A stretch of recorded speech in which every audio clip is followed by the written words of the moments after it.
Right.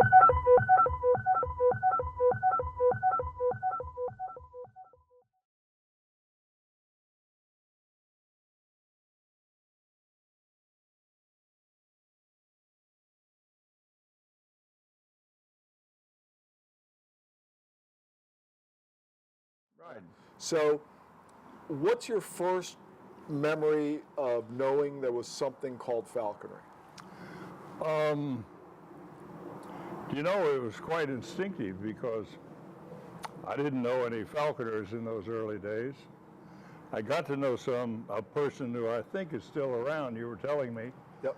named Brian McDonald, who used to make hoods. And where was that? Was that in Virginia? That was in Virginia, Falls Church. Falls Church, Virginia. Yeah, Right. Yep. and there were lots of falconers in that area in those days. Al Nye, you knew Al Nye? The Yep. Craigheads. The Craighead brothers? Yeah, and it's pretty interesting that all these people were there, but my mentor was probably one of the most talented of all the people that I've met, and he was with the U.S. Fish and Wildlife Service, and his name was John Hamlet. Yes, yeah, and I've never heard of John Hamlet before. Now, what part of, did he live in Virginia and Maryland? He was in Maryland. In Maryland, okay. And when I first met him, he had a Philippine monkey-eating eagle in his backyard, and a couple of cheetahs and falcons, and he used to take me to the Appalachian Mountains, a place called Stony Man, and I was the guinea pig that he used to lower with a rope down to the peregrine falcon eyries, and we would photograph.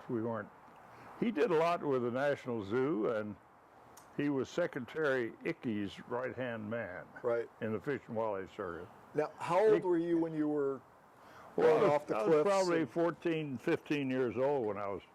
And you had no fear of doing that kind of thing? It's just, or healthy You know, Johnny Carson used to say recently that I was the only person that Marlin Perkins could find who was dumb enough to do what he said to do. I got that reputation on Wild Kingdom.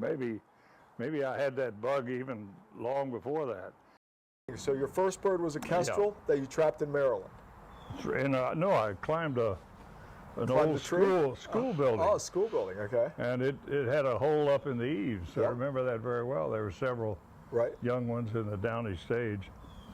So you got an Ias kestrel. Ias kestrel. And you raised it? And I raised it, and that's the one that used to follow me. So you imprinted it through the woods. Yeah. Well, yeah, it was a Ias. Right. And then I had the great horned owl. I was actually going to try to do a little hunting with the owl. Right.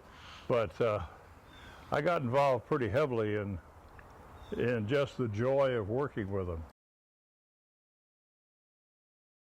Somebody asked me how I got started, and I said, well, look, Earlham College is that liberal arts type of college that, you know, are great in some sense because you don't have to get specialized right away.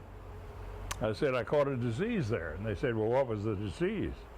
My disease was that nobody told me what I couldn't do. Perfect. And several people are infected with that disease, including yourself. I'll tell you a little bit about the introduction to Wild Kingdom. A lot of people do ask me that. I actually appeared on Zoo Parade. Really? Yeah. They were interested in pretty clever action where, you know, would keep the audience. Right.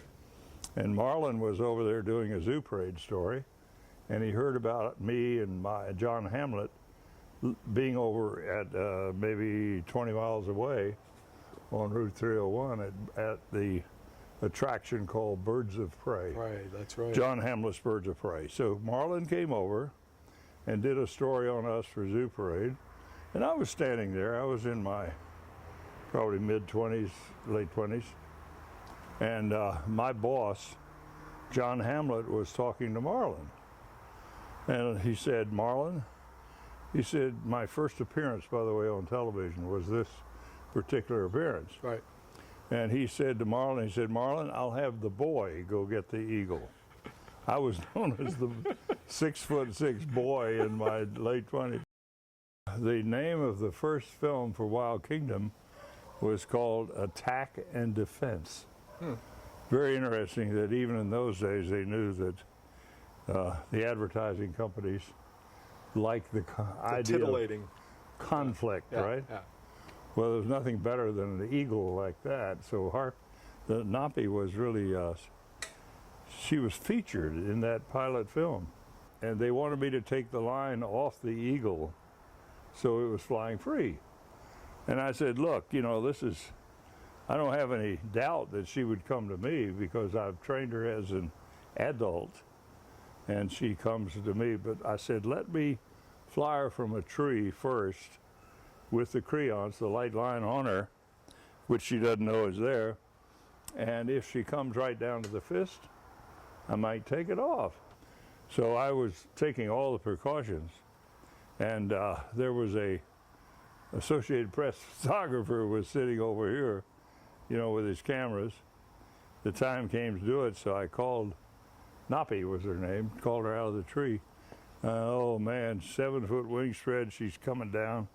And all of a sudden she goes over that way, and I look over. Have I told you the story before? No, oh, okay. No. I look over there, and this little old lady had broken into the security line with a little white fluffy poodle on the end of a leash. Great. And my eagle was in a beeline. See, I didn't know whether it was the lady or the poodle because the woman had the same hairdo as the dog, you know, a little white fluffy poodle. Right. So anyway, I dove over there, grabbed the line. I remember it cut my hand right down to the bone. Right, yeah. Yeah. This is a 20-pound eagle. Oh. And there was a look of dismay on the eyes of the Associated Press photographer. He thought he was going to get a Pulitzer Prize winning photograph. But when I stopped the eagle, you know, he didn't get what he wanted. Can you imagine at the next That would have been the ladies end of the show. club, at the next ladies club, Oh, the story, yeah. you know, I can just hear her say, you know, I was walking a little fluffy in the park and a giant pterodactyl came out of the sky. And so anyway, if that eagle had grabbed either her or the dog, I would have been sent back to Georgia. That would have been That would have been the it. end of my career. And they would have blamed you. It would have been for all letting it fly. Listen, it would have hit the front page of Yep. all the newspapers. Yep. It wasn't that easy to sell Wild Kingdom. Television was changing over, you know, to special stories. I forget what you call that. And they weren't putting on animal kind of stuff, similar to what's happening sometimes today. And at the last minute, Marlon and Don Meyer had gone out to Omaha, Nebraska and talked to Mutual of Omaha. And it's pretty interesting why the chairman of Mutual of Omaha thought this might be a good deal, because animals, you know, had emergency situations just like people. And so, you know, the unpredictability, that sort of thing was, they thought, well, we'd give a shot at this. If Quaker Oats had gotten it, I would have been eating Quaker Oats for the last 20 years, 30 years.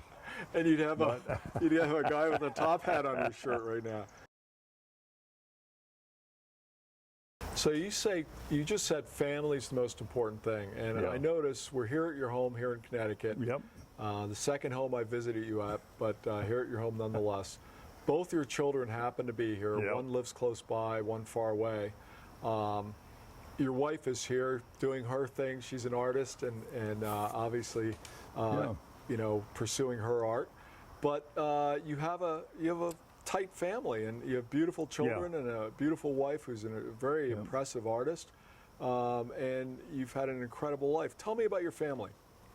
Well, I'm the kind of guy, since I've raised so many animals, you know, I could have probably had 6 or 7 children, been happy with it. My brothers, I have a brother who's a nuclear physicist who was very involved in the zero population growth movement. Right. That sucker had 9 children. But I was a late starter. Right. And I had to face the facts, you know, that moving around. But I was very happy to have 2 children. Frankly, I'm doing it with my granddaughter now. My granddaughter, who's 3 years old, when she comes over here, I train her with a whistle and a piece of meat. And when she comes over, I whistle, give her. Boy, when I whistle now, she comes running, just like an eagle or a. You know, I've trained just about every kind of animal in the world. Tell me about your wife. How'd you meet her? Betsy is, she's classic. She was from Peoria, Illinois. Went to the University of Iowa. She's a classic artist, you know, and I'm hopefully a classic zoologist. I'm a scientist. She's a wildlife artist, and she gradually got into that because I used to take Betsy out to Africa and other places. My wife loves people. I think she should be called Miss New York because she gets around so well. And that's good because I didn't really have the exposure to a lot of people. I've had to learn how to talk in front of big groups and all that sort of thing. But, you know, I like privacy. Anyway, when it all comes down to it, Betsy luckily was able to share in the family life, and I was able to. I mean, I didn't go away for months at a time. I would go away maybe 3 or 4 weeks. Luckily, the biggest thing that countered with us is that we had a family plantation in Georgia, and I could grab the family, go down there. It's a wonderful place in the wilderness. It has a lot of natural areas around it, and I was able to, I had animals. I raised zebra, I raised eland antelope. So from a very young age, my kids were able to go out on a safari. Right. And I took them to Africa. I took them to several places. Yeah, I bet. On the show. Now your kids are Mark. Yeah, Mark and is Carrie. Mark and Carrie. Yeah. Mark is now a film producer. Right. Documentary film producer. Living out in San Diego. In Santa Monica. Santa Monica. Okay. And Carrie is she's talented because in the early 2000s I had my own television show. It was on Animal Planet, and it was called. Well, no, it was actually syndicated different places. I did have a show on Animal Planet for a while, but it was called Jim Fowler's Life in the Wild, and I took Mark and Carrie around to different places that I'd been to on Wild Kingdom, and it was tough to keep producing it at the time for a lot of reasons, but we were on a couple of years, maybe 3 years, and they did very well. Mark has a good voice. He stepped right up there, learned how to speak, and Carrie, I think, did very well too.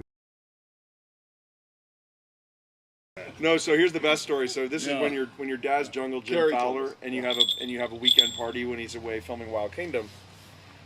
He comes home and he would say, he'd walk in the front door. He'd go, Mark, you had a party this weekend, didn't you? And I'm like, okay, he just walked in the front door. He goes, the ratio mosquito to air is much higher. You had the doors open all weekend. No, this is dating. This is dating by Jim Fowler. So, I was a teenager, and for the first time I had crushes on, 7th, 8th grade, I had crushes on girls, and I go, Dad, listen, I'm wondering, what's the secret to dating? He goes, well, Mark, the peacock ruffles its feathers. It struts around with its feathers out.